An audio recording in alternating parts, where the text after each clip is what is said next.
नमस्कार दोस्तों, एग्ज़ाम गुरु में आपका स्वागत है।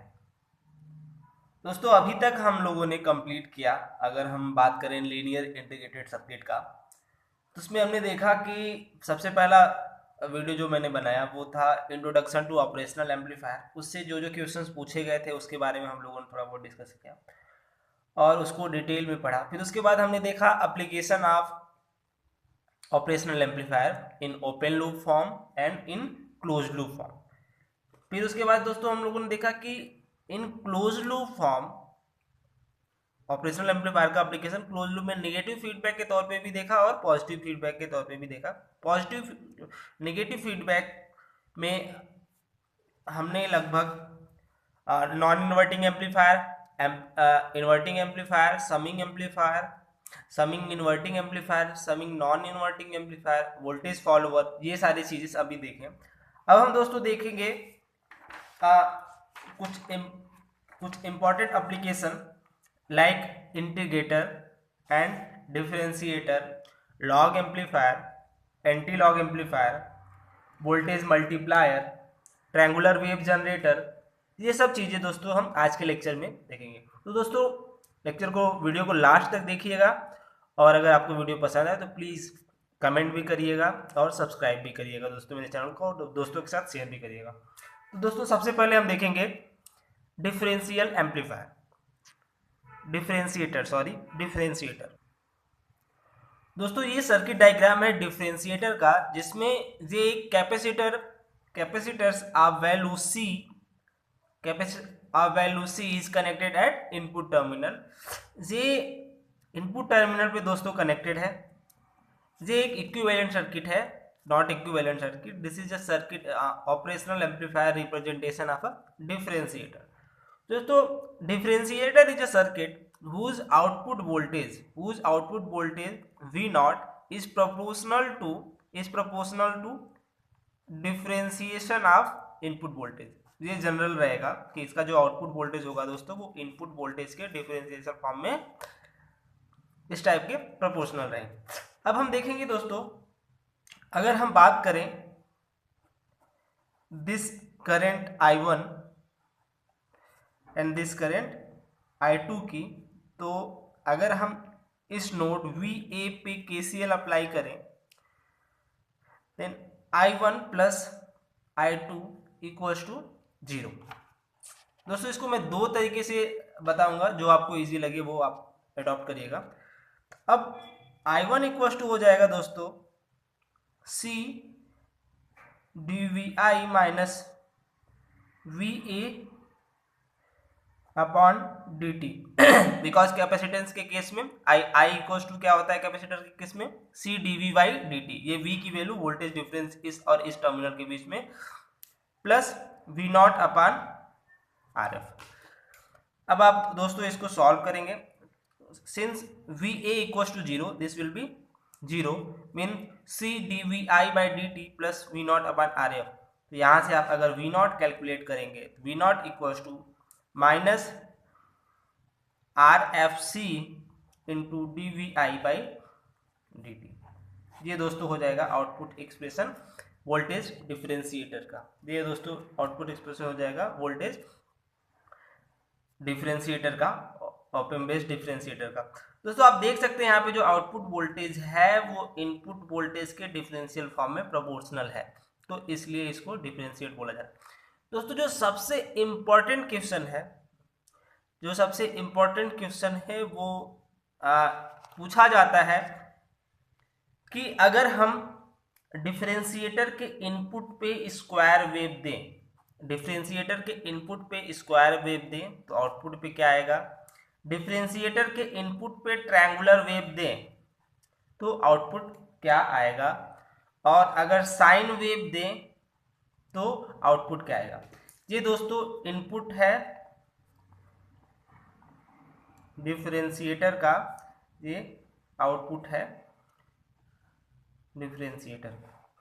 दोस्तों ये क्वेश्चन सबसे इंपॉर्टेंट क्वेश्चन है जो हर एक एग्जामिनेशन में लगभग पूछे ही जाते हैं।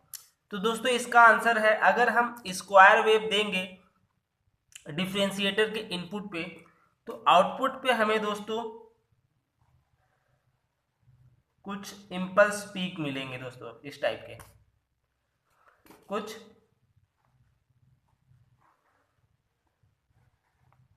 इस टाइप के इम्पल्स पीक मिलेंगे। और अगर हम ट्रायंगुलर वेव देंगे, क्योंकि हमको भी पता है कि अगर ट्रायंगल वेव को डिफरेंशिएट करें तो आउटपुट पे क्या आएगा दोस्तों, स्क्वायर वेव आता है। आउटपुट पे क्या आएगा दोस्तों, स्क्वायर वेव आएगा अगर हम ट्रायंगुलर वेव को डिफरेंशिएट करें। और अगर साइन वेव को डिफरेंशिएट करें तो इन्वर्टेड कोसाइन वेव आएगा। दोस्तों ये क्वेश्चन हर एक एग्जामिनेशन में लगभग पूछे जाते हैं, और मैं आप लोगों से रिक्वेस्ट करना चाहूँगा कि इस क्वेश्चन को जरूर याद रख लें कि अगर हम इनपुट पे स्क्वायर वेव दें तो आउटपुट पे क्या मिलेगा, इनपुट पे ट्रायंगुलर वेव दे तो आउटपुट पे क्या मिलेगा। इस टाइप के क्वेश्चन बहुत ही हर एक एग्जामिनेशन में लगभग पूछे जाते हैं, आप इसको याद कर सकते हैं। दोस्तों इस डिफरेंशिएटर को हम हाई पास फिल्टर, ये जो सर्किट डायग्राम है, ये हाई पास फिल्टर का भी सर्किट डायग्राम आप इसको ले सकते हैं। हाई पास फिल्टर का वो आगे मैं फिल्टर जब आप लोगों को बताऊंगा तो उसमें इसको डिटेल से बताऊंगा क्यों इसको हाई पास फिल्टर कहेंगे, और सभी फिल्टर्स के बारे में मैं दोस्तों आप लोगों को डिटेल में आगे चल के बताऊंगा। दोस्तों this is the circuit diagram of op amp based integrator. ये इंटीग्रेटर का सर्किट है, in which a integrator is a circuit whose output voltage is V naught is proportional to integration of input voltage। दोस्तों integrator circuit वो कहलाएगा जिसमें output voltage है वो input के इंटीग्रेशन फॉर्म में प्रोपोर्शनल रहेगा। अब दोस्तों इसका डेरिवेशन हम देखेंगे कि if this is I1 and this is I2, then applying KCL at node A, I1 plus I2 equals to 0, VI minus 0 upon RI plus CF V naught minus VA upon DT। अब दोस्तों आप इस equation को solve करेंगे, since VA equals to 0, ये यहाँ से आप सॉल्व करेंगे तो यहाँ से आप easily V not equals to -1 upon RCF integration of VI DT, ये आप बहुत ही इजिली यहाँ से पा सकते हैं। तो ये दोस्तों है इंटीग्रेशन का। और दोस्तों इस टॉपिक से भी जैसा कि मैंने उसमें बताया कि अगर इनपुट पे स्क्वायर वेव दे तो आउटपुट पे क्या मिलेगा, द सेम मैनर इंटीग्रेशन के केस में भी अगर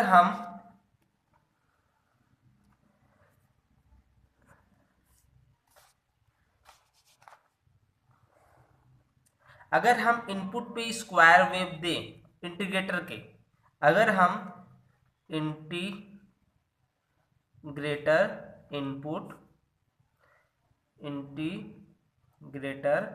आउटपुट, अगर हम इनपुट पे स्क्वायर वेव दें तो आउटपुट क्या मिलेगा, इनपुट पे अगर ये पीक्स दे तो क्या मिलेगा,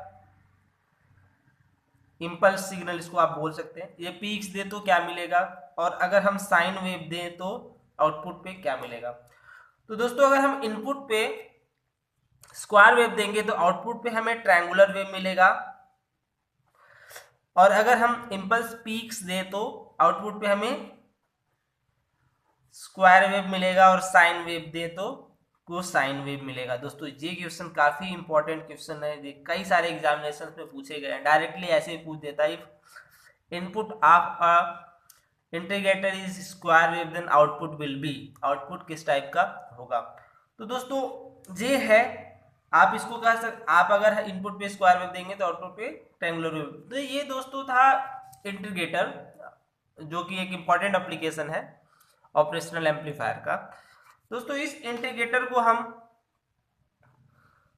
लो पास फिल्टर भी कह सकते हैं, ये लो पास फिल्टर का भी सर्किट डायग्राम है।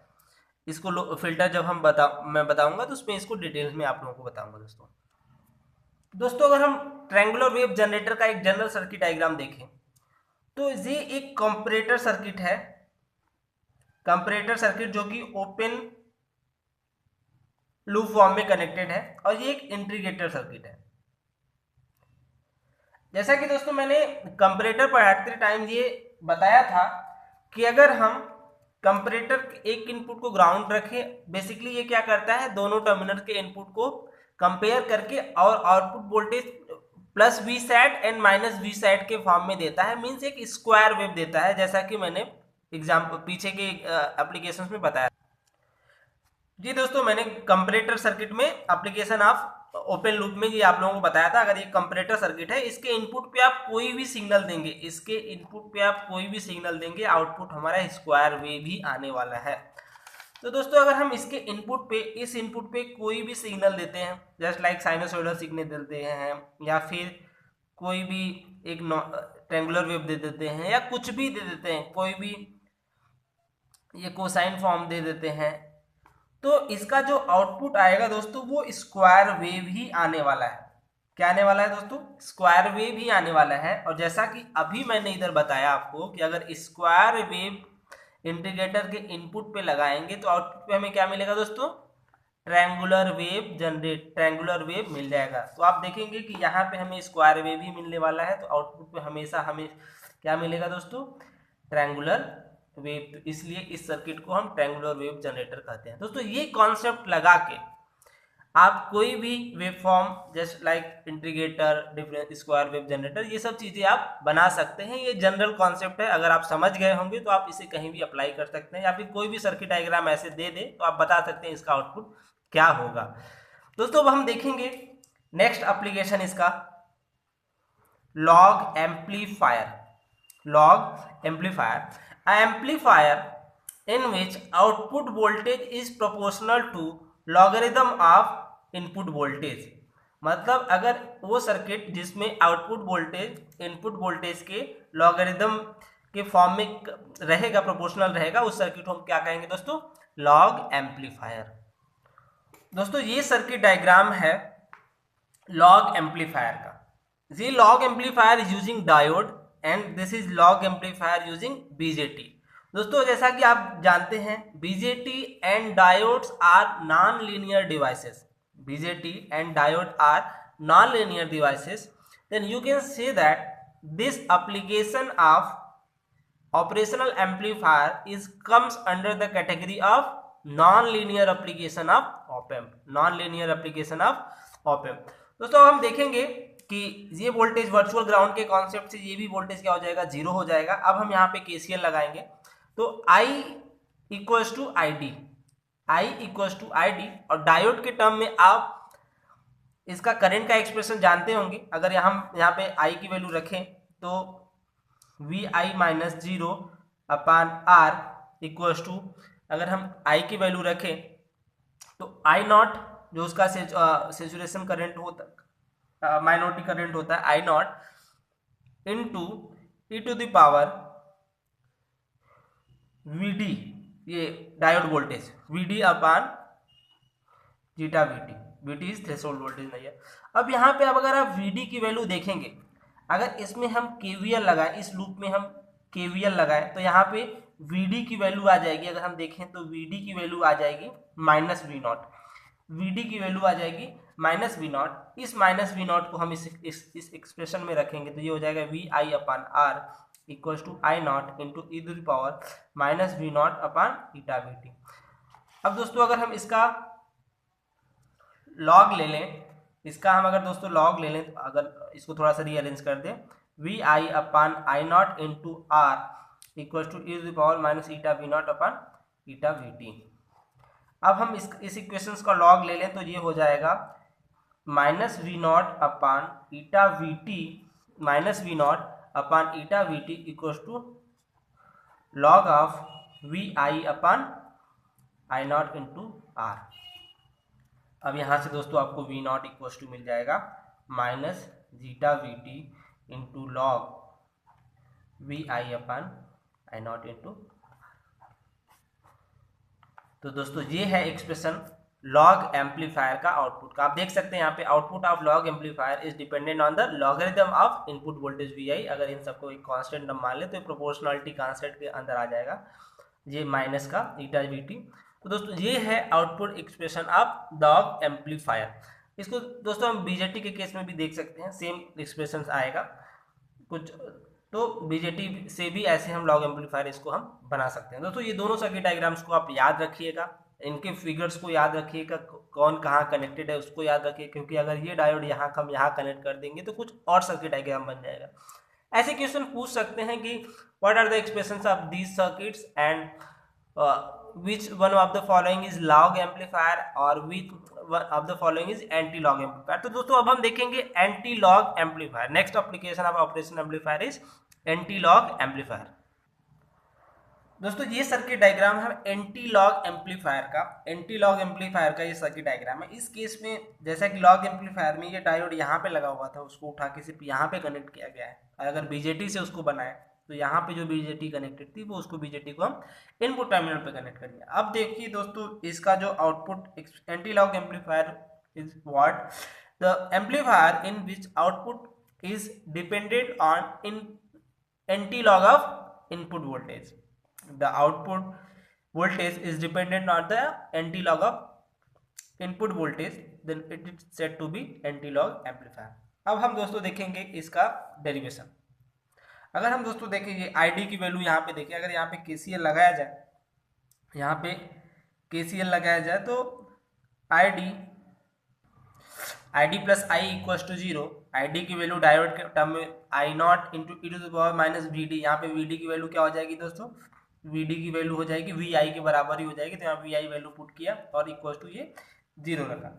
अब आप देखेंगे अगर इसको सिंप्लीफाइड करेंगे, अगर आप इस एक्सप्रेशन को सिंप्लीफाई करेंगे तो यहाँ से आप इजीली पा जाएंगे V not equal to minus I not into RF into e to the power VI upon eta VT। तो आप यहाँ पे देख सकते हैं कि जो आउटपुट एक्सप्रेशन V नॉट है वो प्रोपोर्शनल टू है ई टू द पावर, अगर k को ये कांस्टेंट ले तो anti log of input voltage. तो दोस्तों ये क्या है, ये है एंटी लॉग एम्पलीफायर। अब हम दोस्तों जैसा कि एक नॉर्मल सा जानते हैं कि अगर हम इससे अगर हमको मल्टीप्लायर सर्किट बनाना हो तो क्या करेंगे, अगर लॉग एम्पलीफायर और एंटी लॉग एम्पलीफायर से मल्टीप्लायर सर्किट बनाना हो तो क्या करेंगे। जनरली अगर हम यहाँ पे एक लॉग एम्पलीफायर लें, एक यहाँ पे लॉग एम्पलीफायर 1 लें और यहाँ पे एक लॉग एम्पलीफायर 2 लें, लाइक अगर यहाँ पे इनपुट V1 दे और यहाँ पे इनपुट V2 दे, तो ध्यान से समझिएगा, बहुत ही इजी है, आप बहुत ही इजीली कर सकते हैं इसको। अगर ये V1 है तो यहाँ पे आउटपुट क्या हो जाएगा, लॉग ऑफ V1 समथिंग कुछ और रहेगा, एक जनरल हम लिख रहे हैं, ये लॉग ऑफ V2। यहाँ पे दोस्तों हम मल्टीप्लायर सर्किट बनाने जा रहे हैं, आप देख सकते हैं कितना इजीली ये बन जाता है, ये V2। अब हम अगर इन दोनों इनपुट्स को एडर सर्किट में ऐड करें, एडर सर्किट में ऐड करें तो लॉग ऑफ V1 अगर इन दोनों को ऐड करें तो ये हो जाएगा log V1 plus log V2। ठीक है दोस्तों, log V1 plus log V2, log V1 plus log V2 जो कि बराबर होगा, अगर लॉगरिथम फॉर्म में लिखिए तो log V1 multiplied by V2 ये है। अब अगर हम यहाँ पे एंटी लॉग यूज कर लें, एंटी लॉग एम्पलीफायर यूज कर लें तो यहाँ पे आउटपुट क्या आ जाएगा दोस्तों, V1 इंटू V2। ये क्योंकि लॉग का अगर एंटी लॉग लेंगे तो ये लॉग वाला टर्म खत्म हो जाएगा, सिर्फ V1 मल्टीप्लाइड बाई V2 हो जाएगा। तो आप देख सकते हैं दोस्तों कितना इजीली V1 और V2 दो सेपरेट इनपुट दिए गए और हम यहाँ पे ये output V1 multiplied by V2 ये आउटपुट मल्टीप्लायर बना दिए। अगर दोस्तों हम इस एडर के प्लेस पे सब्ट्रैक्टर लगाएं, एडर के प्लेस पे सब्ट्रैक्टर लगाएं तो ये लॉग V1 माइनस V2 हो जाएगा, V1 माइनस V2 हो जाएगा, जो कि इक्विवेलेंट हो जाएगा log V1 divided by V2 के। V1 डिवाइडेड बाई V2 अगर हम इसका एंटी लॉग लें तो V1 बाई V2। तो ये आप कह सकते हैं ये एक डिवाइडर सर्किट बन गया, ये एक डिवाइडर सर्किट बन गया। तो आप देख सकते हैं यहाँ पे सिर्फ अगर सर्किट्स को, ब्लॉक्स को इधर से उधर रीअरेंज कर दे तो कैसे टर्म्स चेंज हो जा रहे हैं, मल्टीप्लायर भी बन जा रहे हैं और ये डिवाइडर भी बन जा रहे हैं। तो ऐसे आप थोड़ा सा कॉन्सेप्ट लगा के कुछ भी अगर पूछा जाए कि ये सर्किट बनाइए, वो सर्किट बनाइए, तो आप इसका इजीली आंसर दे सकते हैं, अगर थोड़ा सा आप मैथमेटिकल और अपना जनरल नॉलेज यूज करके आप इसको बहुत ही इजीली कर सकते हैं दोस्तों। अब हम देखेंगे application of op amp in filter. Filter में भी है दोस्तों, हम ऑप एम्प का एप्लीकेशन देखेंगे। सबसे पहले अगर हम फिल्टर को डिवाइड करें दो पार्ट्स में, active filter and passive filter. दोस्तों जो एक्टिव फिल्टर होते हैं it consist of RC element and op amp. ये RC element, resistance, capacitance element और साथ साथ ओप एम्प भी कंटेन करते हैं। और पैसिव एलिमेंट जो होते हैं वो सिर्फ और सिर्फ R, L and C, resistance, inductance and capacitance ही यूज करते हैं। दोस्तों जैसा कि आपको भी पता है आईसी डिजाइनिंग के केस में इंडक्टर को हम आईसी पे फैब्रिकेट नहीं कर सकते, आईसी में हम इंडक्टर को नहीं बना सकते। जो ये एक्टिव फिल्टर्स होते हैं ये जनरली आईसी बेस्ड फिल्टर होते हैं। जो ओप एम्प भी एक आईसी है। रेजिस्टेंस और कैपेसिटेंस को हम आईसी में इम्प्लीमेंट कर सकते हैं बट इंडक्टर को नहीं कर सकते, क्योंकि इंडक्टर बहुत ही ज़्यादा एरिया कंज्यूम कर लेता है और बल्कि हो जाता है, इसलिए ये उसका डिसएडवांटेज होने के कारण हम उसको एक्टिव फिल्टर्स में नहीं यूज कर पाते। दोस्तों जो एक्टिव फिल्टर्स होते हैं वो जनरली फिल्टरिंग तो करते ही हैं, फिल्टरिंग करते हैं साथ साथ एम्प्लीफिकेशन भी करते हैं। बट अगर पैसिव फिल्टर्स की बात करें तो वो सिर्फ और सिर्फ फिल्टरिंग करते हैं, सिर्फ और सिर्फ फिल्टरिंग करते हैं। और अगर हम बात करें एक्टिव फिल्टर्स की तो ये ऑडियो फ्रीक्वेंसी पे हम इसको यूज कर सकते हैं, ऑडियो फ्रीक्वेंसी पे हम इसको यूज कर सकते हैं। और बात करें पैसिव फिल्टर की, it can be used at radio frequency, ये रेडियो फ्रीक्वेंसी पे इसको हम यूज कर सकते हैं। तो ये जनरल कुछ डिफरेंसेस थे एक्टिव फिल्टर और पैसिव फिल्टर्स थे। नाम एक्टिव नाम से यहाँ पे क्लियर है कि ये अगर इसमें एक्टिव डिवाइसेस जनरली यूज होंगी, जो कि एक एम्पलीफायर को आप कह सकते हैं it is active devices because it amplifies the power, ये पावर को जनरेट करके उसको एम्पलीफाई करता है, तो इसलिए हम इसको एक्टिव फिल्टर भी, एक्टिव फिल्टर में इसको हम यूज कर सकते हैं। बट अगर बात करें हम पैसिव फिल्टर की तो वो एम्पलीफाई नहीं करता, सिर्फ और सिर्फ फिल्टरिंग करता है। अब हम कुछ सर्किट डायग्राम्स देखेंगे और देखेंगे कि कैसे पता करें कि ये किस टाइप का फिल्टर्स है ऑप एम्प बेस्ड पे। ठीक है दोस्तों, अब हम थोड़ा डिटेल में जाने से पहले हम फिल्टर को बताना चाहूंगा आप लोगों को। लो पास फिल्टर, लो पास फिल्टर वो फिल्टर होगा जिसका जो सिर्फ और सिर्फ लो फ्रीक्वेंसी सिग्नल को क्या करेगा, एम्पलीफाई करेगा। लो फ्रीक्वेंसी सिग्नल मतलब ये इसका पास बैंड होगा और ये इसका स्टॉप बैंड होगा, ये है लो पास फिल्टर। अगर हम हाई पास फिल्टर की बात करें तो वो लो फ्रीक्वेंसी के सिग्नल्स को, लो फ्रीक्वेंसी के सिग्नल को रिजेक्ट करेगा, मतलब ये इसका स्टॉप बैंड होगा। और हाई पास के सिग्नल को ये क्या करेगा, पास करेगा, हाई पास के सिग्नल को ये पास करेगा, ये होगा हाई पास फिल्टर।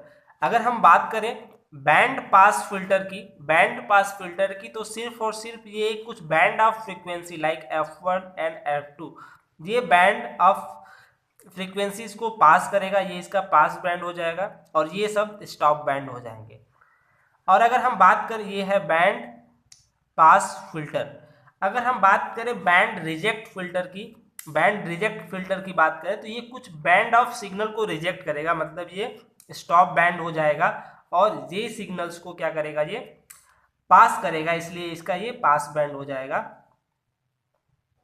ये था band reject filter, band reject filter, ये बैंड पास फिल्टर, बैंड ये इसका पास बैंड हो जाएगा बैंड पास फिल्टर का, और ये इसका ये पास बैंड, और ये बैंड रिजेक्ट फिल्टर जो कुछ बैंड ऑफ फ्रीक्वेंसीज को ही रिजेक्ट करेगा, बाकी फ्रीक्वेंसीज को पास करेगा। अब हम कुछ सर्किट डायग्राम्स दिखाएंगे आप लोगों को और बताएंगे कैसे हम आइडेंटिफाई करें कि ये किस टाइप का फिल्टर है। दोस्तों आप ये जानते हैं ये कौन से सर्किट डायग्राम्स है, लेकिन अभी मैं सिर्फ नॉर्मली आपको समझाने के लिए इसका यूज करना चाहूँगा। अगर ये कैपेसिटेंस है तो इसका जो इम्पिडेंस की वैल्यू होगी, जेड की वैल्यू होगी, जो इसका जेड की वैल्यू होगी वो 1/j⍵c, ये कैपेसिटेंस के इम्पिडेंस की वैल्यू होती है। यहाँ पे भी इसकी वैल्यू हो जाएगी 1/j⍵c। ठीक है दोस्तों, j⍵c। अब आप अगर देखें 1/j⍵c, अगर हम इसका एक फ्रीक्वेंसी वर्सेस आउटपुट डायग्राम देखें, इस पे हम फ्रीक्वेंसी ले f और इस पे ले आउटपुट V0, और इस पे अगर हम देखें ये भी यहाँ पे अगर f, कैसे हम आइडेंटिफाई करें कोई भी सर्किट हमारे एक्टिव किस टाइप का फिल्टर है, ये हमारा आउटपुट V0। अब दोस्तों अगर हम यहाँ पे देखेंगे एट f = 0, अगर हम इस पे कम फ्रीक्वेंसी की बात करें एट f = 0, तो अगर हम यहाँ पे f इक्वल्स टू 0 पुट करें, ये वैल्यू क्या हो जाएगी, इनफाइनाइट हो जाएगी, ये वैल्यू हो जाएगी इनफाइनाइट, ये वैल्यू हो जाएगी इनफाइनाइट। तो आप कह सकते हैं अगर ये वैल्यू इनफाइनाइट हो गई तो करंट इधर इंटर ही नहीं करेगा और ये पूरा लूप नहीं बन पाएगा और आउटपुट हमारा इस केस में क्या आएगा, 0 आएगा। आउटपुट हमारा इस केस में 0 आएगा।